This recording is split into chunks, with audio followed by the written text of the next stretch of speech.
Boa tarde, irmãos. Tudo bem? Hoje, domingo, dia do Senhor, estamos juntos aqui novamente, meditando essa epístola fantástica, a epístola de São Tiago, dentro do grande assunto sobre as fortalezas mentais.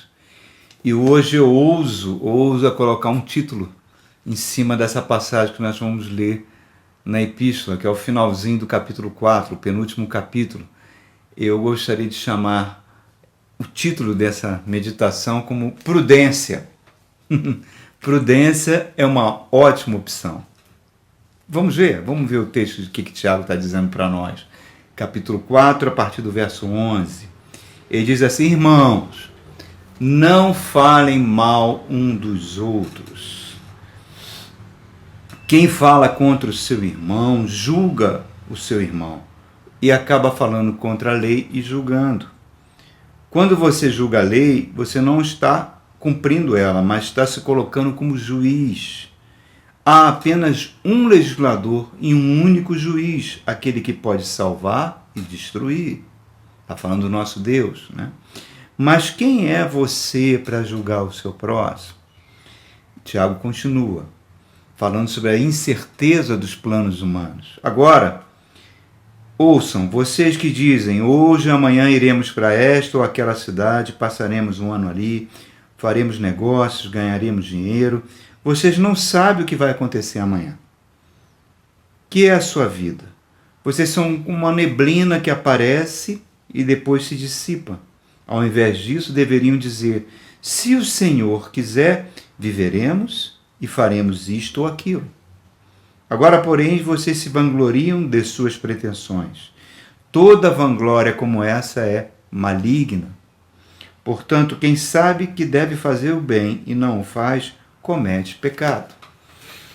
Então, queridos, esse texto espetacular, vocês estão vendo que eu amo as Escrituras Sagradas, amo a Bíblia, acho que cada texto é mais fantástico do que o outro.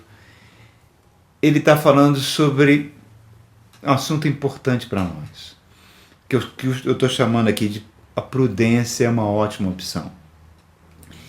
O Tiago vem falando isso já há algum tempo aqui conosco, que nós não temos como controlar a nossa vida, que nós podemos tomar decisões racionais. Nós falamos no último encontro isso, com muita frieza, sem emoção nenhuma, e fazer um plano, e esse plano está totalmente contrário à vontade de Deus. A própria Bíblia fala, o homem pode fazer planos, mas muitas vezes esses planos podem ser planos de morte. Então, o resumo, que eu posso falar sobre o que seria uma prudência correta, passa pelo que a própria Bíblia fala. A Bíblia fala que o temor a Deus é o princípio da sabedoria. O Espírito Santo sempre vai mostrar no nosso interior o que ele pensa sobre cada decisão que nós tomamos, sobre cada plano que nós formulamos. Nós sempre vamos ter no nosso interior uma confirmação da vontade do Espírito Santo. E se aquela confirmação nos trouxer paz, nos trouxer segurança, tranquilidade, nós podemos avançar. Mas se aquilo vai trazer algum tipo de conflito ou está roubando a paz de Cristo no nosso coração, nós temos que agir com prudência, quiçá interromper o plano.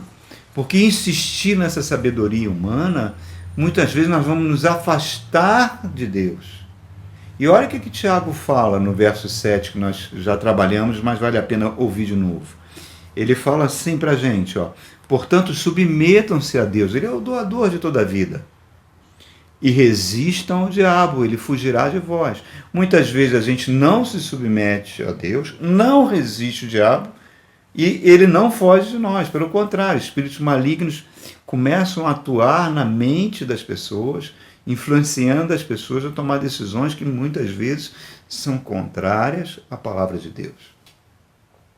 Então, eu gostaria de falar hoje sobre 3 formas de prudência que eu vejo aqui nesse texto. A primeira prudência está aqui no verso 11 ao 12. Ele fala, irmãos, não falem mal um dos outros. Quem fala contra o seu irmão ou julga o seu irmão fala contra a lei e a julga. Quando você julga a lei, não a está cumprindo, mas está se colocando como juiz. Há apenas um legislador e juiz, aquele que pode salvar e destruir. Mas quem é você para julgar o seu próximo? Primeira prudência que eu devo ter, irmãos, é que eu não devo falar do meu próximo. Basicamente é isso. Eu não tenho que ficar julgando, emitindo opiniões sobre a vida de alguém. Isso é uma característica da natureza humana. A natureza humana, ela julga, né? Ela opina, mas muitas vezes quando nós fazemos isso, nós não sabemos das motivações pessoais que aquela pessoa agiu naquele sentido. E sempre seremos injustos ao proferirmos julgamento. Nós estamos vivendo num ambiente onde notícias são plantadas, notícias são disseminadas. Isso não é algo novo, não. Isso é algo muito antigo. Se o irmão tiver uma curiosidade de ler o grande clássico da literatura brasileira, escrito por Euclides da Cunha, Os Sertões, Euclides da Cunha fala que na época foi divulgado tantas notícias falsas sobre o Arraial de Canudos, dizendo que eles queriam se separar do Brasil, etc., que isso provocou uma comoção popular. As mulheres davam joias nos postos de arrecadação para poder transformar aquele ouro, aquelas joias arrecadadas, em munição para que o exército fosse atacar e destruir Canudos. E aconteceram 3 expedições. Na 4ª, Canudos foi destruído. Quando Canudos foi destruído pela 4ª vez, Euclides da Cunha narra que as fotografias dos sobreviventes, que eram pessoas extremamente pobres, extremamente miseráveis, que jamais estavam, em momento algum, aquelas pessoas estavam pensando em se separar do Brasil e sofreram um massacre terrível, irmãos, por causa de fake news, por causa de notícias falsas, que geraram juízos de valores errados. Jesus foi vítima disso. Jesus, desde que nasce, ele é vítima de fake news. Você vê que ele, na própria cidade de Nazaré, onde ele foi criado, quando ele entra na sinagoga, as notícias que espalharam sobre ele, as pessoas ficaram com tanto ódio dele que quiseram matá-lo. O tempo todo Jesus está passando por isso, até na última semana da sua vida. Então, reparem, queridos, que a gente tem que ter muito cuidado com isso. Esse sentimento de culpa que Euclides da Cunha narra, que veio sobre a população do Brasil, ele aconteceu exatamente por isso, por dar ouvidos a notícias falsas. Na Segunda Guerra Mundial, depois da Segunda Guerra Mundial, começou muito na Segunda Guerra Mundial isso, mas depois da Segunda Guerra, depois teve a Guerra Fria, né, que eu acho que até hoje não acabou, cientistas sociais, basicamente cientistas sociais, foram contratados pelas agências de inteligência americanas e russas para criar o que foi conhecido como guerra revolucionária, que era você disseminar notícias falsas usando a mídia para atingir um propósito. E essa prática, infelizmente, mesmo depois teoricamente, da Guerra Fria ter acabado, ela continuou muito forte, irmãos. Grupos econômicos, agências de inteligências, elas foram utilizadas para formar a opinião pública, para que a opinião pública agisse de acordo com esses grupos poderosos. E com o advento das redes sociais, isso foi muito exacerbado. Hoje o Facebook, o Instagram, eu particularmente, eu não tenho conta nenhum dos dois, exatamente por causa disso, porque quando eu tive a oportunidade de ver o que muitos cristãos colocavam ali sobre suas opiniões, sobre as suas ideias, e julgando uns aos outros, eu ficava estarrecido, como pode uma pessoa que diz que tem o Espírito Santo ter tanto ódio no coração? Ter tantas palavras ruins? Por quê? Porque a gente vê um acontecimento isolado, ou então muitas vezes um acontecimento falso, ser replicado de uma maneira, de uma velocidade impressionante. E hoje está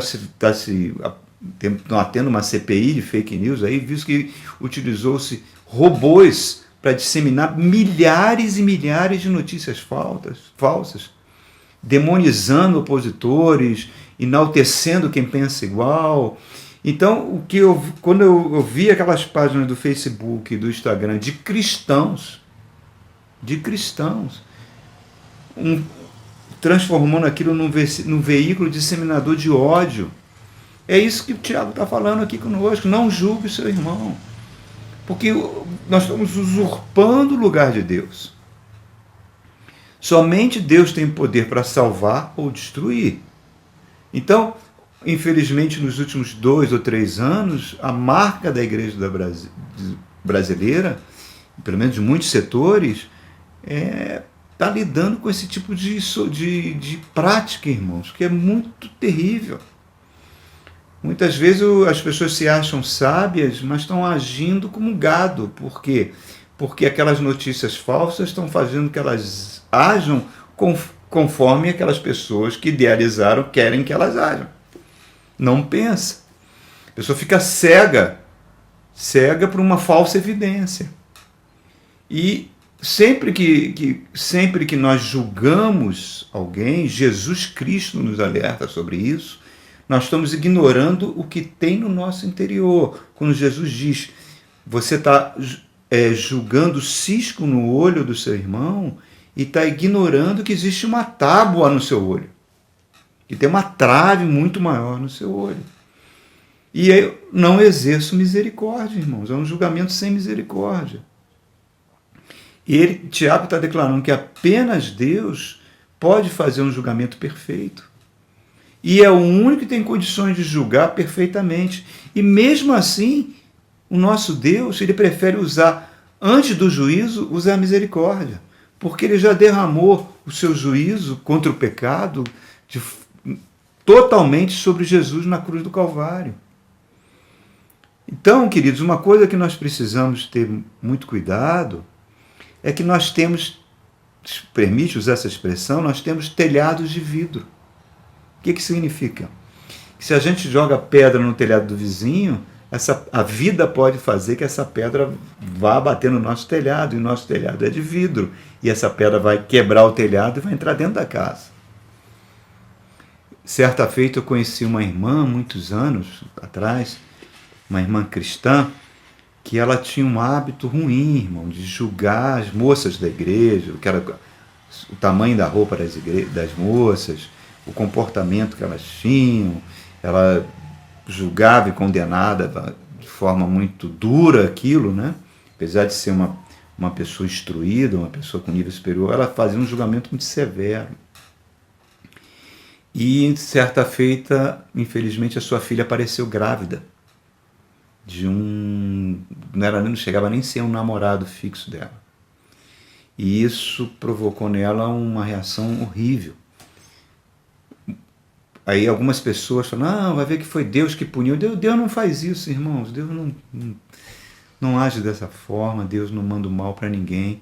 E não, foi o diabo, nem o diabo poderia até agir, mas não é o caso, é a nossa própria natureza, irmãos. A nossa própria natureza é pecaminosa. A nossa própria natureza pode nos colocar em situações muito difíceis. A própria psicologia fala algo importantíssimo. A psicologia diz o seguinte: quando você aponta a falha de caráter de alguém ou a falha do comportamento de alguém, é quase certo você sentir atração por aquilo que você está acusando.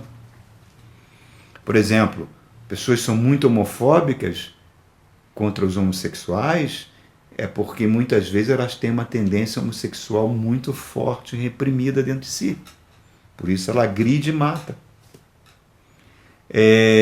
Muitas vezes as pessoas têm reações muito fortes e violentas porque no passado elas praticavam coisas que hoje elas condenam.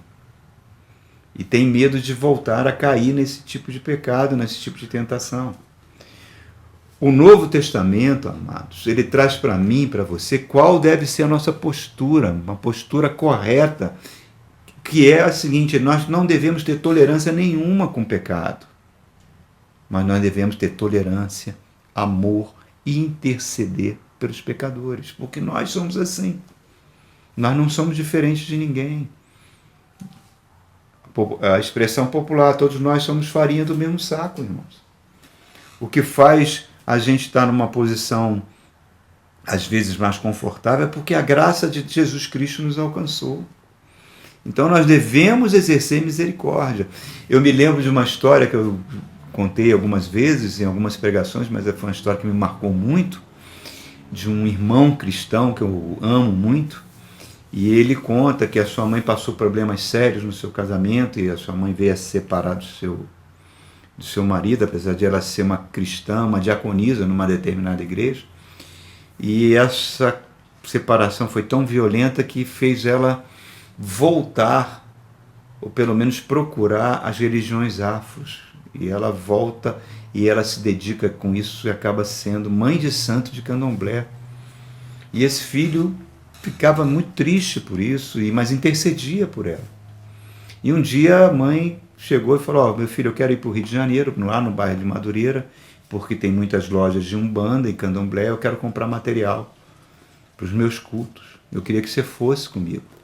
O filho, apesar de ser totalmente contra essa opção religiosa da sua mãe, ele não fala nada, ele vai com a mãe, acompanha a mãe.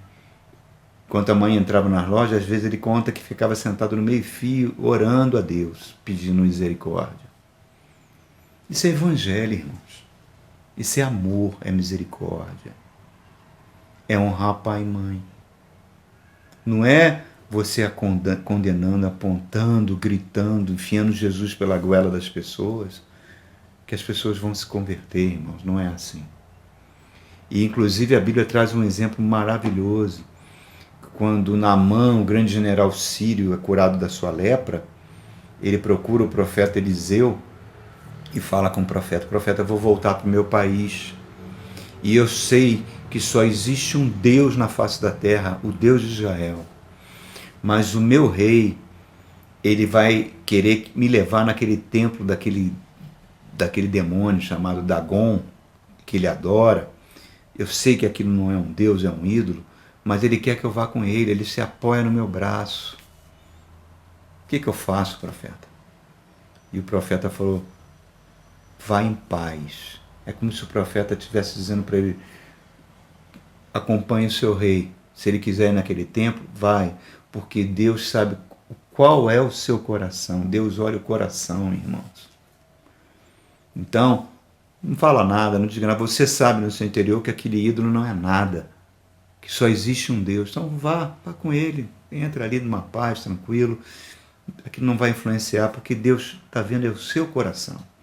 Então essa é a principal prudência, irmão. Por isso que o rei Davi fala no Salmo 139, Senhor, sonda-me, vê se há em mim algum caminho mau. A gente precisa o tempo todo estar falando isso, senão as fake news vão nos atropelar.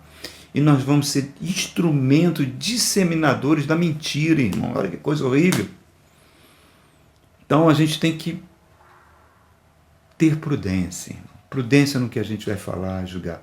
O segundo tipo de prudência que eu vejo aqui nesse texto é a prudência de fazer projetos e desconhecer que muitas vezes esses projetos humanos são muito falhos. Olha que Tiago fala no verso 13. Se vocês dizem, hoje e amanhã iremos para uma cidade, vamos passar um ano ali, faremos negócio, vamos ganhar dinheiro, você não sabe o que vai acontecer com a sua vida é uma neblina, ele está dizendo. Hoje está aqui, amanhã não está mais. Pelo contrário, você deveria falar: se Deus quiser que eu vá, se Deus permitir que eu vá. Né? Então isso mostra, querido, que muitas vezes nós podemos planejar, analisar, estudar, tomar decisões, achar que está tudo ok. Deus deu para o homem essa inteligência, esse raciocínio, essa capacidade de fazer isso, mas só que muitas vezes a gente falha no algo fundamental. A gente não pergunta a Deus, a gente não consulta a Deus. E Deus, se você consultar, Deus vai confirmar no seu coração, irmãos. Não consultamos a Deus. E isso é uma forma de soberba. E é você achar que está prezando tanto a sua independência, e Tiago está falando: a tua vida é uma neblina, meu amigo. Hoje está aqui, amanhã Deus pode falar: ó, acabou o teu tempo, chamaram a tua senha lá no céu, sobe. Espero que esteja no céu, né? sobe, acabou, meu irmão. Acabou. Então, o que nós precisamos é ter essa consciência que nós somos muito falhos. Nós não controlamos nenhuma circunstância na nossa vida. Olha só, ano novo de 2019 para 2020. Mês de janeiro ali, iníciozinho do ano, você começou a ouvir uma notícia de um vírusinho chamado corona, lá na China. Quem iria imaginar, hoje, mês de junho, que nós temos uma pessoa por minuto morrendo no Brasil, queridos, desse vírus. Nunca na história do Brasil aconteceu isso. Já ultrapassou o número de mortes da gripe espanhola, que foi no início, nos primeiros 15 anos que aconteceu, logo depois da Primeira Guerra Mundial, que matou muita gente aqui no Brasil. Um verdadeiro flagelo que está sendo cada vez mais mal avaliado, irmãos. Nós estamos vendo as pessoas não sabendo como lidar, as autoridades não sabem como lidar. Querem abrir igrejas, querem abrir escolas e comércio, e nós estamos vendo uma mortandade que não para de crescer, uma curva cada vez maior. Então parece que nós estamos vivendo uma loucura. A vida humana parece que não vale nada, irmãos. E é isso que o Tiago está falando, é neblina. Então, nossos planos são muito falhos, irmão. Nossos planos são muito limitados. Temos que colocar diante de Deus. Sempre diante de Deus. E ligado a isso, a prudência mais maravilhosa que nós podemos ter nós devemos estar sempre fazendo bem. É o braço horizontal da cruz. Amar a Deus no vertical, sobre todas as coisas, e amar o próximo como a nós mesmos, irmãos. Os nossos relacionamentos são importantíssimos. Evita, e Tiago está falando aqui, ele está falando assim, que quando a gente esquece Deus, a gente usa de vanglória, essa vanglória é maligna. Vanglória, é glória vã, uma glória fútil, uma glória humana, uma sabedoria humana, que qualquer esforço que a gente tiver, qualquer coisa que nós fizermos sem considerar Deus é vanglória. Então, nós devemos colocar o relacionamento humano, a capacidade de nós doarmos, de amarmos, de partilharmos de uma forma não egoísta, para que a gente não se deforme, queridos. E a gente chega nesse último verso, portanto, quem sabe que deve fazer o bem e não faz, comete pecado. A gente pensa que esse verso está solto no espaço. Não, não está não. É um verso muito inserido nesse contexto. Jesus, quando contou aquela parábola do rico e do mendigo, Lázaro, você vê naquela parábola que os dois morreram, né? O mendigo foi para o seio de Abraão, para o paraíso, e o rico foi para o inferno. O rico foi para o inferno não porque ele maltratou o Lázaro, que ele mandou espancar o Lázaro, que ele fez alguma maldade com o Lázaro. Não, ele simplesmente foi indiferente, queridos. Indiferente à pobreza, ao sofrimento que o Lázaro estava falando. Como a igreja, muitas vezes no Brasil, é indiferente ao sofrimento humano, irmãos. Nós estamos vendo aí essa matança do corona fazendo coisas terríveis. Nós estamos vendo ele entrando por dentro das regiões mais pobres desse país e nós estamos vendo uma indiferença com relação a isso, irmãos. E ele está falando, isso é maligno, isso é diabólico. Não adianta você querer usar o nome de Deus, falar Deus acima de tudo, se a gente é indiferente ao sofrimento humano. O que adianta, irmãos, a gente colocar Deus acima de tudo se as nossas ações, se as nossas atitudes vão provocar dor e sofrimento? Nós devemos sempre ficar com o pé atrás de qualquer pessoa, qualquer autoridade política ou humana, ou autoridade eclesiástica, enfim, qualquer um que fique colocando o nome de Deus acima de qualquer coisa, mas as atitudes deles vão gerar sofrimento, vão gerar morte, irmão. Não, isso não é evangelho, irmãos. Isso não é Bíblia, isso não é Novo Testamento. Tiago está falando, como é que eu posso me aproximar de Deus, querendo ser juiz do meu irmão? Como é que eu posso sendo indiferente aos nossos semelhantes? É vanglória, é soberba, é algo maligno, irmãos. Jesus diz que nós somos o sal da terra. O sal não pode perder o sabor, irmãos. Hoje é o primeiro domingo do mês. Nós devemos colocar a prudência, que é o próprio temor a Deus, em primeiro lugar no nosso coração. Vamos ver onde nós estamos agindo, para que a vida abundante de Deus nos alcance. Por isso eu convido, queridos, hoje, se você puder, na sua casa, eu vou pegar aqui um cálice, um suquinho de uva, um pedacinho de pão, e vamos celebrar a ceia do Senhor. A ceia do Senhor foi instituída pelo nosso Senhor Jesus Cristo como uma ordenança, como um mandamento. A igreja cristã, ela fazia isso, era o ágape, né? Era aquele momento de confraternização. Eu convido você, se você mora sozinho, se você mora com a sua família, para você celebrar.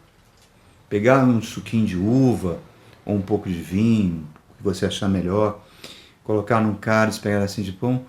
Vamos celebrar, faz conta que você está celebrando comigo agora. Nós dois estamos celebrando juntos a ceia do Senhor.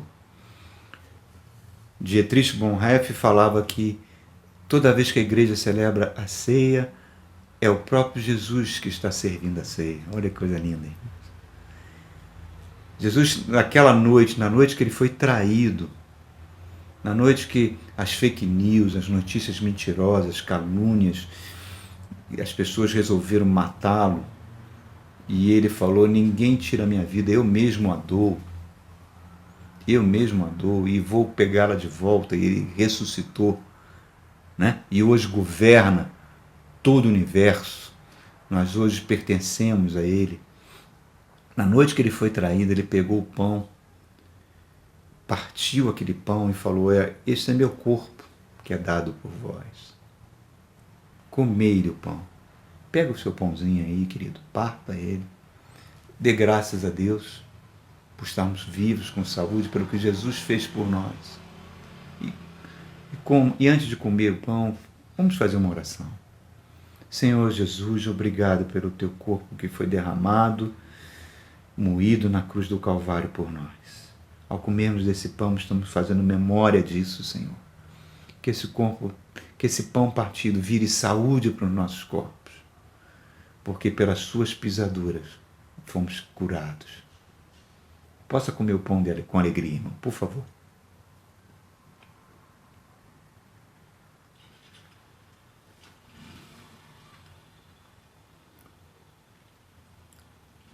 Graças a Deus. Do mesmo modo, ao final da ceia, ele pegou o cálice, deu graças a Deus e falou: este é o meu sangue, o sangue da nova aliança que está sendo derramado em favor de vocês, em favor de toda a humanidade, irmãos, em favor de todos os semelhantes. Porque a palavra de Deus diz que Deus estava em Cristo, reconciliando consigo próprio o homem, não imputando aos homens as suas transgressões. Por isso que o apóstolo Paulo fala: em nome de Cristo, rogo-vos, reconcilieis com Deus. Senhor, obrigado por esse cálice, por esse sangue precioso que foi derramado por mim e por toda a humanidade, Pai, para que a gente possa se reconciliar com Deus. Muito obrigado por esse sangue que nos purifica de todo pecado, purifica nossos corações, Senhor. Que a gente não vire pedra de tropeço, que a gente não vire um acusador, Pai, mas que a gente possa ser um irmão onde Jesus Cristo está sendo formado em nós. Muito obrigado, Pai. Tome, querido, esse suquinho de uva ou do cálice de vinho que você tiver. Se você estiver com alguém da sua família, troque esse cálice. Amém? E fale uma palavra de bênção, abençoando as pessoas da sua família, quem está com você aí próximo. Na nossa igreja, quando a gente tinha reuniões na ceia, a gente trocava os cálices, era uma coisa tão bonita, tão linda. Vamos tomar no cálice com alegria.